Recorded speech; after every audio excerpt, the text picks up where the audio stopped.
What is going on, everybody? I am super excited for our guest tonight, Ernie Altbacker. How are you doing? Good. Thank you for having me on, Jason and Justin. So we formed the Three Geeks. Is that it? I'm the Yeah, yeah. That's to make the correct. We form, are or- our magic rings entered the circle and become three geeks. It's Wow. good. All right. Mhm. I'm honored. I'm honored. Thanks. So, before we get into your career, I want you to take a moment and tell us about your Kickstarter. All right. So it's called Area 51 Studios.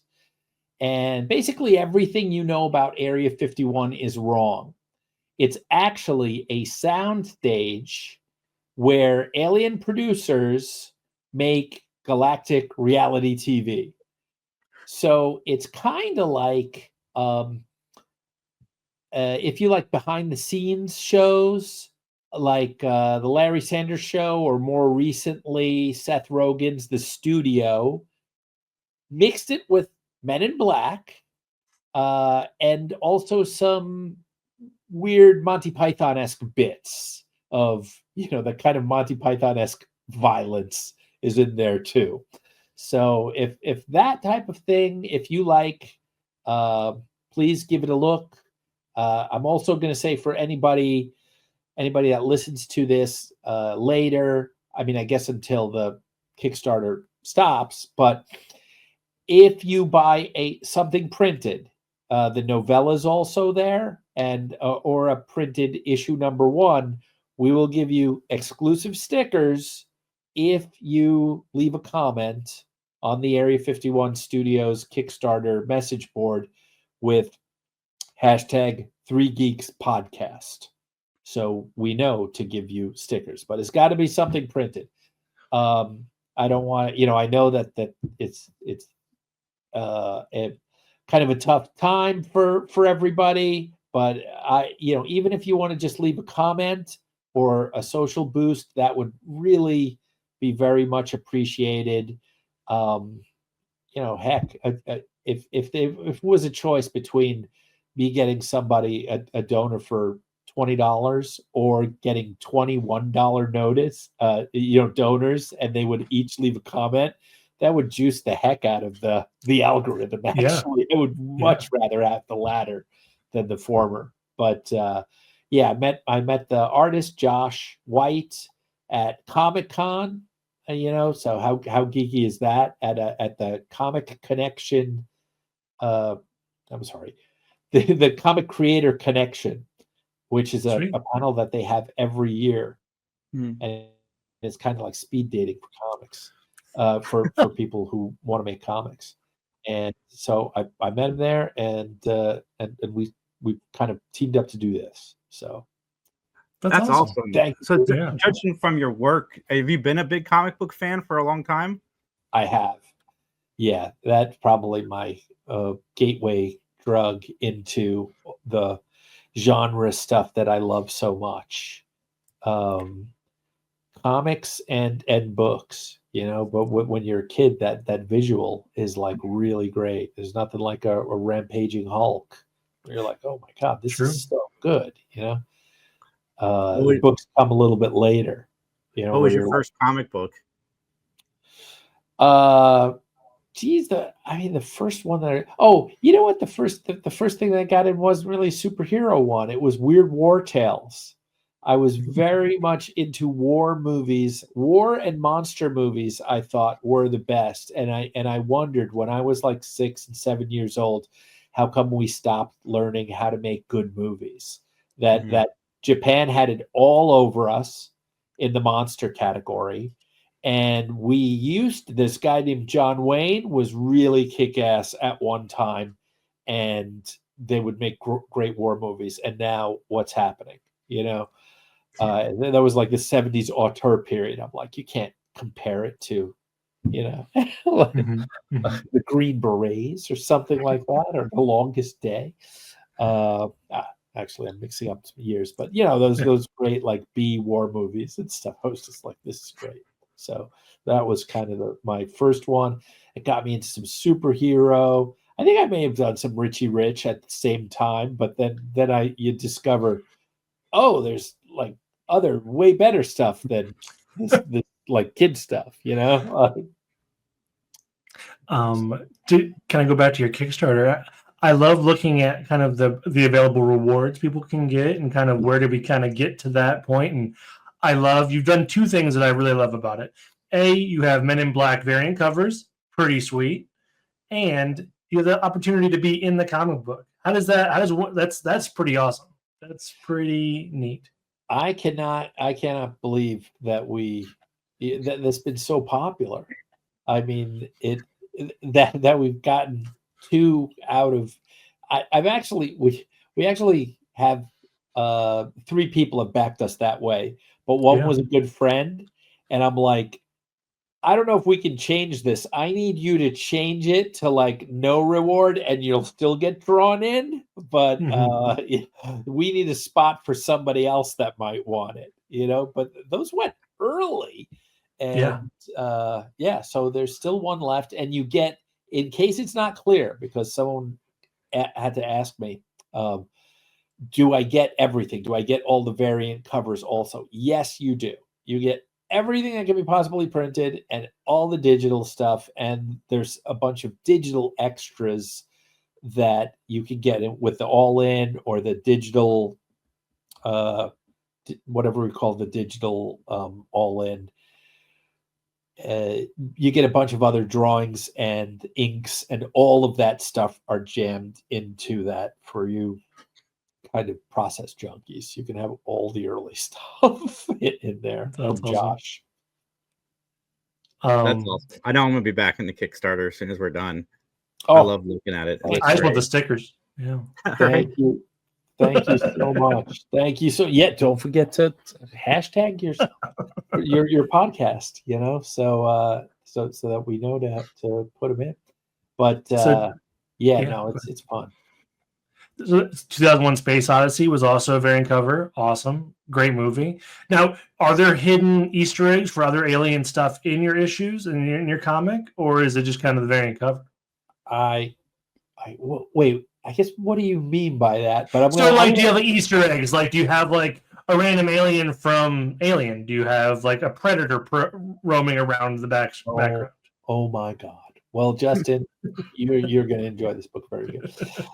So the novella was something that I wrote 20 years ago, because I think I have the script, and my managers and agents at the time didn't want any part of it. They're like, this is too weird. It's way too expensive. Who do you think you are? You can't create this like giant world of a zillion different aliens and stuff. But the novella actually was my love letter to all the stuff that has inspired me through my life, all the fantasy, horror, sci-fi. So some things are very easy. There's a General Kubrick in there. Well, guess whose movie that's that fun. I really like? Yeah. Okay. But other ones, a lot of the aliens or the names of their worlds or even terms I use are jumbled up letters of characters or authors or actors that I really like. And then there's some just very deep cuts. And like I use one of the guys that's helping to make the show is Drin. I think you can see him in some of my posts, right? He has got like the ill-fitting bodysuit, but hanging off his thing, including things that I make up, like a morphing wrench, right? So it morphs into different sizes, like the amazing Changing Man or whatever. Is he's got the sonic screwdriver. He uses it. I just like name check everything that I enjoy, and then it gets into stuff that is really deep cuts, like from Cordwainer Smith, which is this sci-fi guy that was also a secret agent in China during World War II, and he wrote sci-fi on the side. But his stuff is really good. It's really smart. A bunch of short stories and a couple of other things, but he's got a complete world, and he liked the characters like 5-6. So I use the words "öt hot," which is Hungarian 5-6. I'm like, if someone gets this, So I know someone will put it through like AI and go, give me every single reference, but it's got to be near 1,000 That's awesome. That's so good. Yeah. in the novella. Now I'm not sure if we can get all of that in the comics in the 4 issues, but we're getting a lot of it in there. And yeah, background characters. It's like, what's that? What's that? Is that, Yeah. There's a lot of stuff. So It's incredible. we got to talk to you about your career.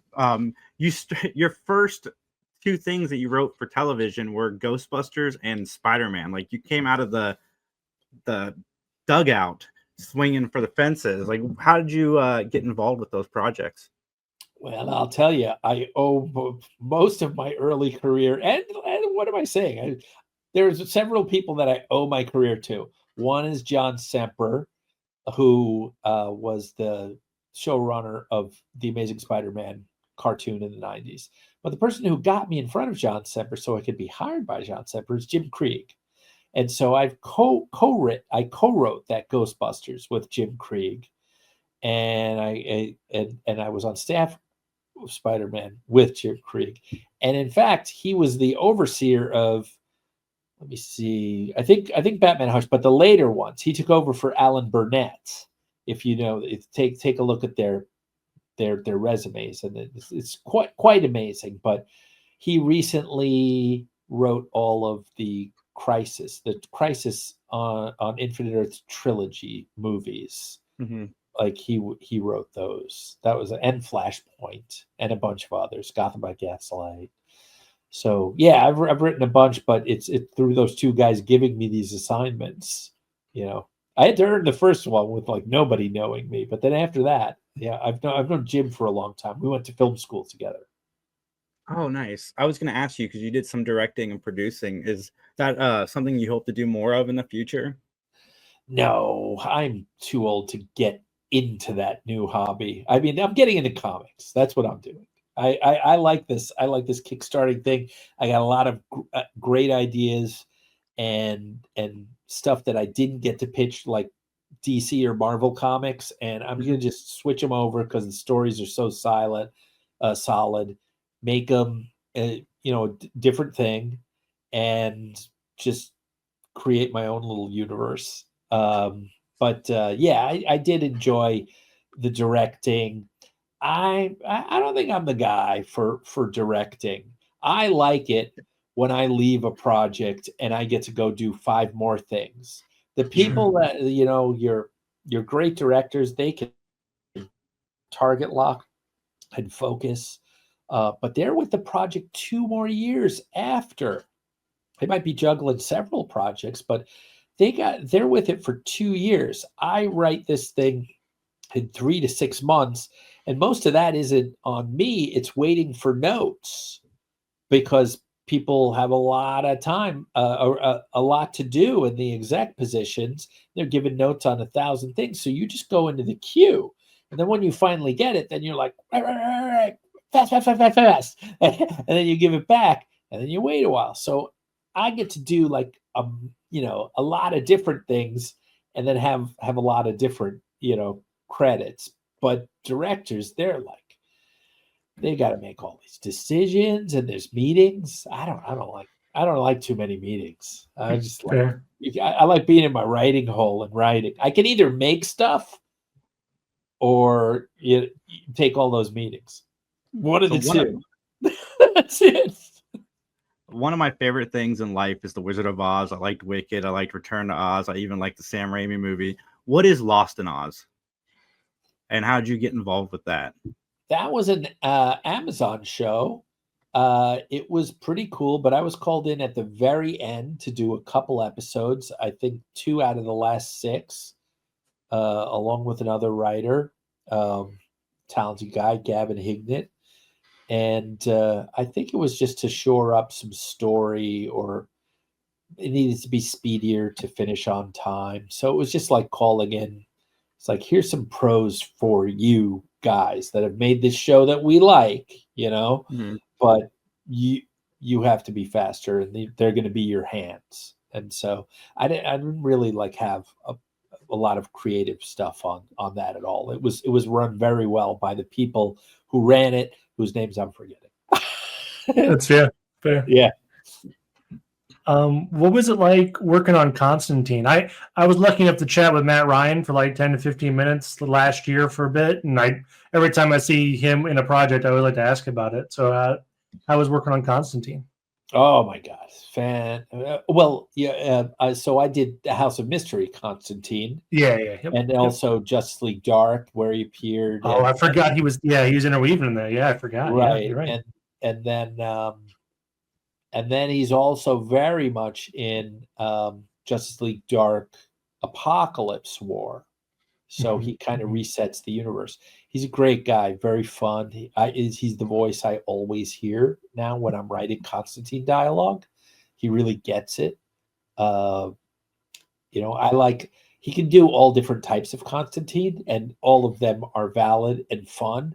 But I like his more serious Constantine as opposed to like kind of the really goofy and comedic stuff. How League of Legends got at the last season or something.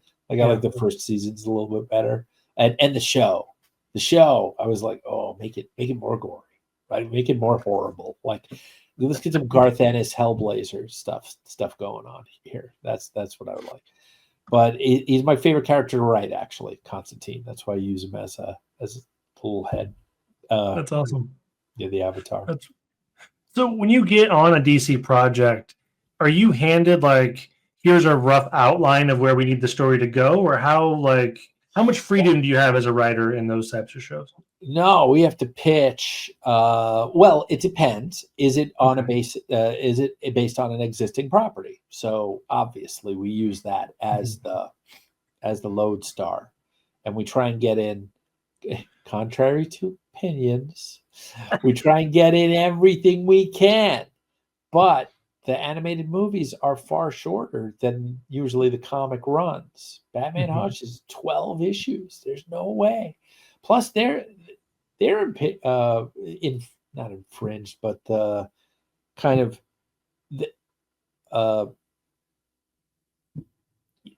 walled in by they can only have a certain number of characters. Okay. Sure. Oh, really? Yeah. So this is a thing that I don't think I've ever seen limited by. Sorry, it's been a long day. It's okay.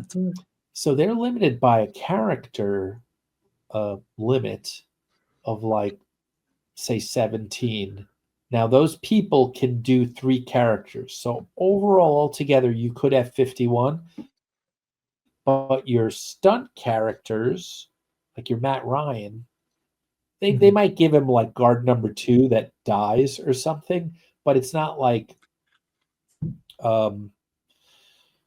JMR coming in and he's like a main character, but then he's also gonna be, I don't know, Killer Croc too, which has like 5 lines and another monster voice or whatever, right? So all of those voice actors that you know and love, your Carrie Walgrens or something, while they might do Starfire, they're also doing a couple of the minor characters, right? So you end up having some play in the 40s, right? So when you're dealing with something like Injustice and there's 500 superheroes, you're never going to get that. Not in this home video DVD format. If it's a show, it's different. If it's a trilogy of movies, it also might be different. But so yeah, that's something I haven't heard a lot, actually. So yeah. So you said Constantine is your favorite character to write. What would you say your favorite character in general is? He's my favorite character. Is he? Yeah. I shouldn't have said to write. He's my favorite character. The bastard with a heart of gold. Close by, more heart of gold, less bastard, but they're very close together, is Guy Gardner. Oh, fun. Yeah, so those two I think have he's on the dark side of that. Say we have the neutral line. So Constantine on the dark side, and equally away from that line is Guy Gardner on the good side. Okay. Everybody likes to write Batman. I love to write Batman. He's great. You can't. It's fun.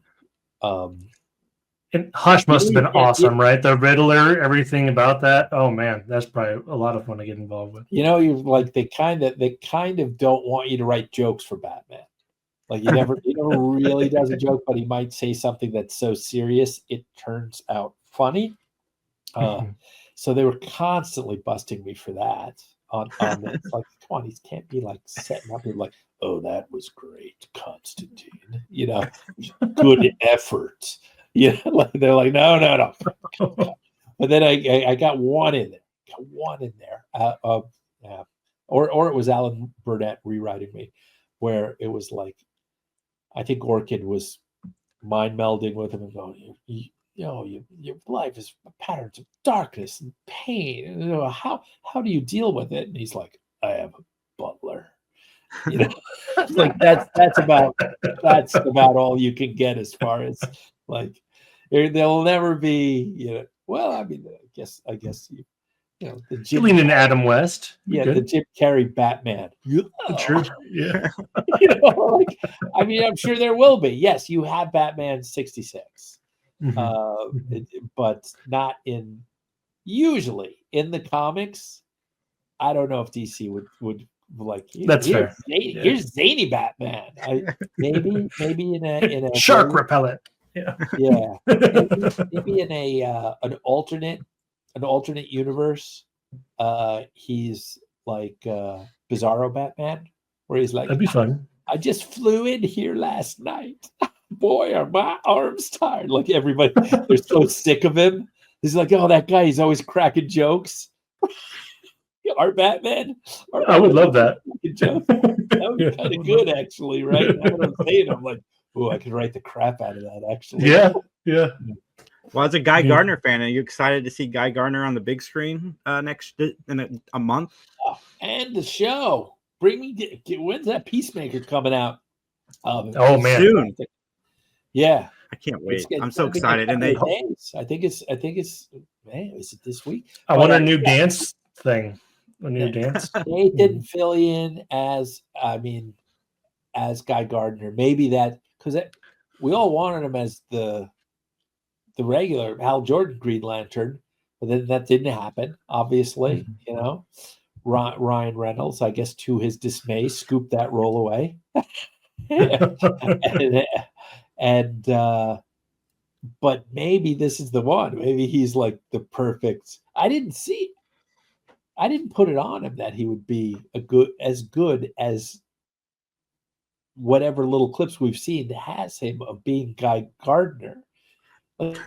His whole face is screwed up. He doesn't look as handsome as he usually does, like in Castle and shit. He's a hell of an actor. You know what's funny is one of the things I like about James Gunn is he will lean into the comic books, and that is like Nathan Fillion has the bull cut. He looks ridiculous, but it's Guy Gardner from the comic books. I know that one, the bowl cut one, is just fantastic. That's like Bruce Timm when they did Justice League. They're like, no, I want bowl cut God. Yeah. Okay. I didn't get to write for that one. I was like, what's one of your favorite projects? Sorry, excuse Justin. me. What's one of your favorite projects that you've done?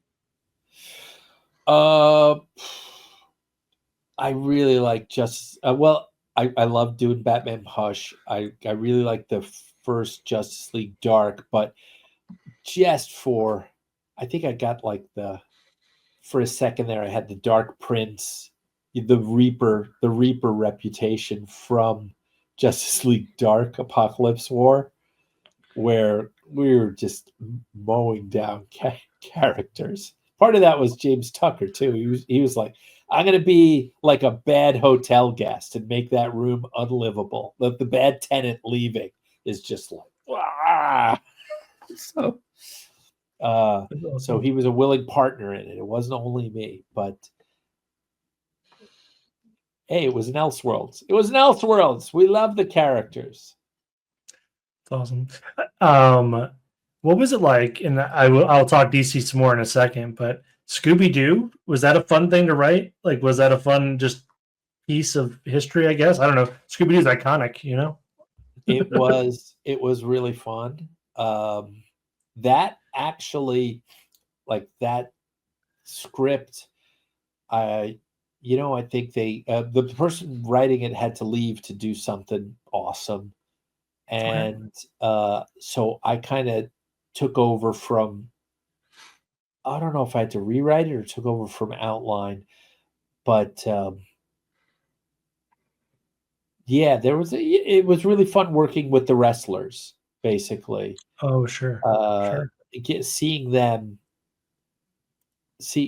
do voices, and some of them are more experienced and others not. I remember Mike Mazan and The Miz being like a real. He was a gamer. He was a gamer. They would go, can you do it like you're a scared little girl? And some of the wrestlers are like, no, I'm not doing that. Mike's like, whoa, like looking goofy as hell, and I was like, I like this guy. Do you get to choose? Like, do they give you a list of which wrestlers are available, or are they pretty strict on who you get? I think the director, Brandon Vietti, I don't know if he was able to call some, but the stars themselves, they said you can pick one of these guys, and that was picked. We already knew. When I was in there and they had the outline that they wanted, or the story, and I had to rewrite it and keep a lot of it because it was so. They were about to shoot. It was either going to be made or dropped completely, and No pressure. because I got this draft done in a week or something, and then did a quick rewrite on that after usually you got to wait for notes for a while. 2 weeks is a minimum. Sometimes it's more like 4 or 6. And I got the notes back in like 2 days. And they're like, we need these done in 2 days. So there was like a lot. There were some big things in there because it's just such a fast and total rewrite. You're going to drop some things, maybe make some mistakes. I couldn't even go over it but once before I had to hand it in. And so we did it again, and it came out, and it was good. So Alan Burnett was like, I think you saved the project. Yeah, I'm going to give you some more to do. And so I got to do a couple of Justice League actions. One with the Red Lanterns was in that one, which was really fun. It's fun. But then Justice League Dark came up, and he's like, hey, same deal. We've got an outline, but we need this fast. Can you do it in 6 weeks? And then you're going to have to do rewrites in 2. And I was like, yeah, I'm in for Justice League Dark. I'm like a movie, it's one thing to have written a comedy. It's fun. It's great to write for the Scooby people that were doing it. There was the same voices for years and years, and they're all great. But I wanted to get my hands on one of those movies for the longest time and have like a Comic-Con premiere or something like that. Yeah. I want to get in on that. And so I did get in on that, and they liked it because it was the first of. They usually do, they do a lot of Batman, and they do the big 3, basically. They got Superman, Wonder Woman, and even Aquaman was a toughie for him. But this Justice League Dark, with the weird magical heroes and John Constantine leading the way, there was a lot of pressure. Like if that one didn't do well, you would never see Constantine again. So I had to at least get to that certain point, which was high up. It was like high up. They don't say, oh, you got to do if you do 70% of or now they just say like 70% or 60% of the Justice League, a Justice League thing, and we ended up doing like 95% or maybe a little over 100 of the lowest Justice League, because those things they sell well, right? Like people love those. So then they were like, "Oh my God, we can do different things from back of the catalog here might be working too." Yeah, yeah. So with DC animated stuff, like it is like the pinnacle of animated like movies, in my opinion. Like for the long run of being like the most regarded thing, in my opinion.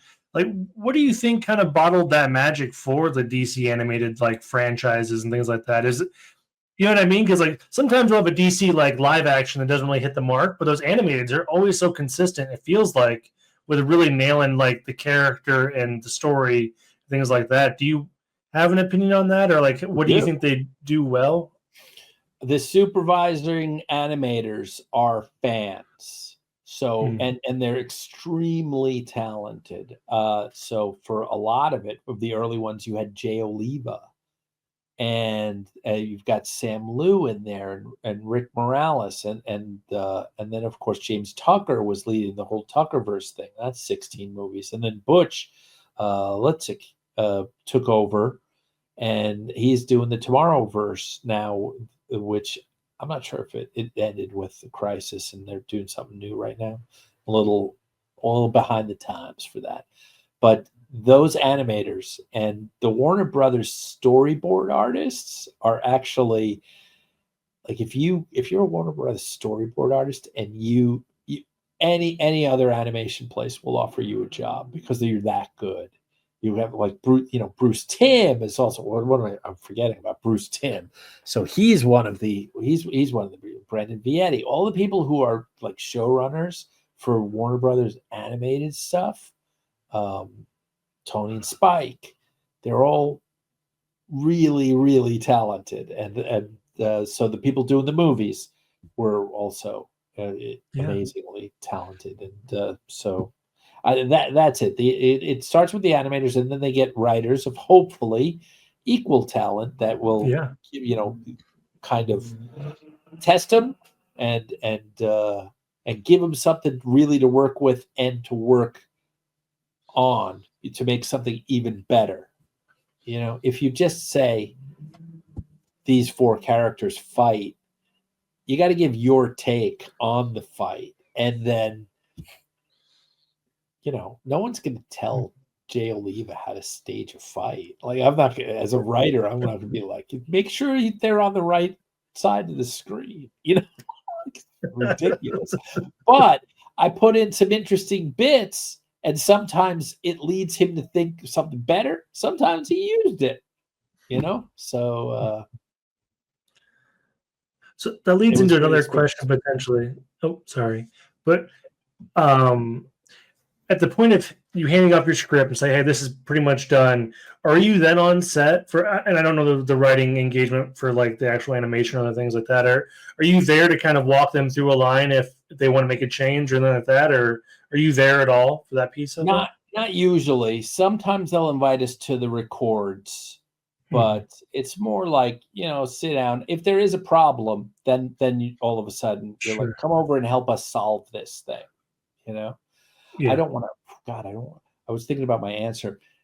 Equally with the animators, but that's the visual style. I mean, that's what everybody sees. Then it's Alan Burnett or Jim Krieg. It's the people guiding over the written part of the projects. So there is also a division of them. It's not them always picking individual writers. Alan Burnett kind of oversaw those for quite a while, and then Jim Krieg took over for Alan. So, and they're both insanely talented. As I said, you look at their IMDb and see how much they've done. Yeah, for sure. Well, Ernie, I want to thank you so much for coming on. Where can everybody find you and your Kickstarter? Well, it's on Kickstarter, but I think I'm on. I mean, there's my name, Ernie Altbacker. So I am at Ernie Altbacker on X, Facebook, what do you call it, Instagram, and LinkedIn. So there are apparently, I think I'm the only Ernie Altbacker in the United States. So you can usually find me that way.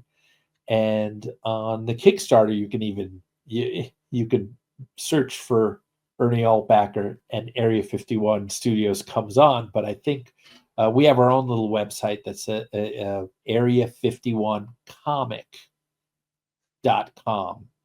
and that has a Kickstarter button, and it will take you there. Yeah, see, like that's so hard. Like no one can write that down. No, it'll be in the description. You're right. Yeah, I'll have everything down below, everybody. Make sure you click hashtag 3 Geeks Podcast so he knows we sent you. And Ernie, thank you so much for taking the time to talk to us. It was a pleasure. Remember, if you want your stickers, you got to buy printed something, and you got to write hashtag 3 Geeks Podcast on the message board there. And yes, what do you call it? A comment would be nice, but you only need the hashtag for now. All right. But thanks a lot, Justin and Jason, for having me on, and it was really cool. All right. Awesome. Yeah, everybody, like, comment, subscribe, and we'll talk to you soon. Good night, everybody. Bye. Tell us you too.